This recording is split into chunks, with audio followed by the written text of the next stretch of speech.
Agar siz Saxarov markazidan imtihonlardan muvaffaqiyatli o'tishni istasangiz, malakali mutaxassislar jamoasi sizga ko'mak berishga tayyor. Ular nafaqat imtihon bo'yicha, balki registratsiya, patent, pasport tarjimasi va boshqa barcha zarur hujjatlar bo'yicha yordam ko'rsatishadi. Eng muhimi, barcha hujjatlar rasmiy bazada tushishiga kafolat beradi. Xizmat haqqi esa ish yakunlagach amalga oshiriladi. Batafsil ma'lumot olish uchun Telegram va WhatsApp orqali murojaat qiling.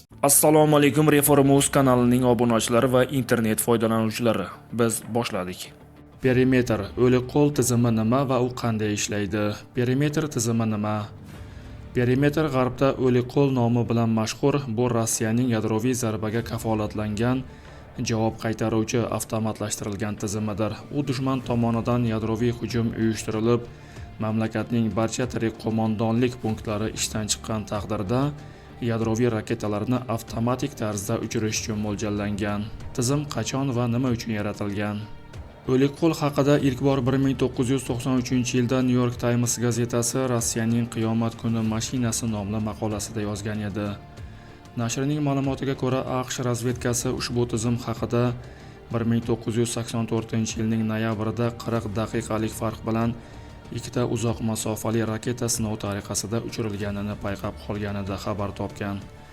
Gap Sovet rahbariyati yadroviy hujum natijasida yo'q qilinganidan so'ng uning o'lik qo'lining konvulsiv harakati bilan amalga oshiriladigan ommaviy javob zarbasi haqidagi hayratlanarli loyiha haqida ketayotgan edi.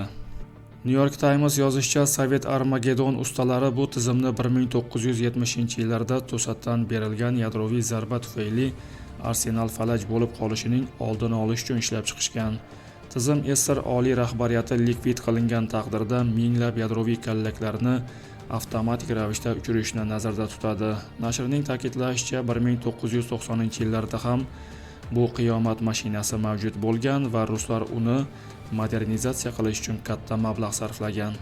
Perimetrning ishlab chiqilishi SSR va AQSh o'rtasidagi qurollanish poygasi avj olgan davrga to'g'ri keldi. Masalan, 1986-yilda SSRda 40 mingta, AQShda esa 23 mingta yadroviy kallak bor edi.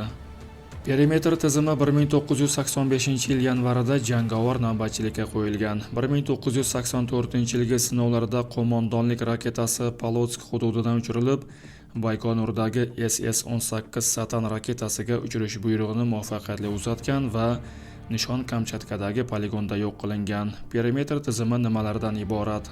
Perimetr an'anaviy boshqaruv tizimlariga parallel ravishda ishlaydigan alohida boshqaruv konturi bo'lib, quyidagi qismlardan tashkil topgan: vaziyatni kuzatish tizimi, radiatsiya, seysmik harakatlar, elektromagnit va radiotexnik ko'rsatkichlarni, shuningdek raketa hujumidan ogohlantirish tizimi ma'lumotlarini tahlil qiladi.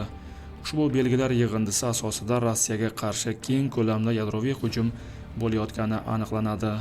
Qo'mondonlik ballistik raketalari oddiy raketalardan farqli o'laroq, ularda yadroviy kallak emas, balki kuchli radiotexnik uzatgich bo'ladi. Ular mamlakat hududi ustidan uchib o'tayotganda tizimga ulangan barcha qurilmalarga kodlangan uchish buyrug'ini yuboradi.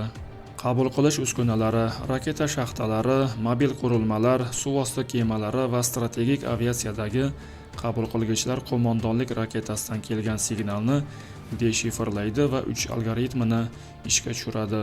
Perimetr, ya'ni o'lik qo'l qanday ishlaydi? Rossiyada yadroviy zarba berish qarorini Oliy bosh qo'mondon prezident qabul qiladi. Unda doimiy ravishda mobil aloqa tuguni bo'ladi.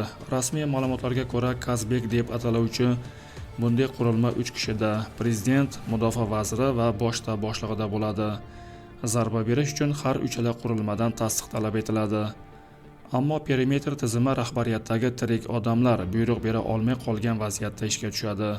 Ishlash algoritmi: yadroviy zarba belgilarini aniqlagach, perimetr bosh shtabga so'rov yuboradi. Agar rad etish javobini olsa, tizim kuzatish rejimiga qaytadi. Agar bosh shtab bilan bog'lanishning iloji bo'lmasa, tizim Kazbek, ya'ni prezident chamadonchasiga murojaat qiladi. Agar u yerdan ham javob bo'lmasa, perimetr dasturiy majmuasi mustaqil ravishda yadroviy zarba berish haqida qaror qabul qiladi. Shundan so'ng qo'mondonlik raketalari uchiriladi va ular havodagi uzatgichlar orqali barcha yadroviy arsenalni, ya'ni shaxtadagi raketalardan tortib suvosti kemalarigacha faollashtiradi. Barcha jarayonlar to'liq avtomatlashtirilgan bo'lib, inson omili ishtirok etmaydi. Tizim hozir ishlayaptimi? Tizim haqidagi oxirgi ommaviy eslatmalar 2025-yilning iyul oyiga to'g'ri keladi. O'shanda Rossiya Xavfsizlik kengashi raisi o'rinbosari Dmitriy Medvedev va AQSh prezidenti Donald Tramp o'rtasidagi munozarada o'lik qo'l konsepsiyasi tilga olingan. AQShda xuddi shunday to'liq avtomatlashtirilgan qiyomat mashinasi yo'q. Washington o'zaro kafolatlangan vayronkorlik doktrinasiga tayanadi. Ya'ni arsenallarning ko'pligi har qanday holatda ham javob zarbasi berilishini ta'minlaydi deb hisoblaydi. Nima uchun o'lik qo'l deb ataladi? Bu nom g'arb ekspertlari tomonidan berilgan bo'lib, tizimning o'ziga xos metaforasidir. Hatto mamlakat rahbariyati o'lgan, ya'ni yo'q qilingan taqdirda ham tizimning qo'li avtomatik tarzda dushmanga halokatli zarba bera oladi. Ko'p beriladigan savollar: tizim inson ishtirokisiz faollashishi mumkinmi?